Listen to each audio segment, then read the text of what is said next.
Com aconseguiu?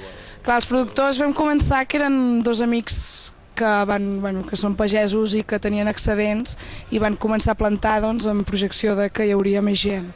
I com que ha anat creixent, ara ells no abarquen tot el consum, tota la producció, i ens hem anat a una empresa, una cooperativa més gran de consum ecològic, que no és de proximitat però és ecològic, i ara estem buscant que siguin de proximitat, que creiem que és més important. Per què?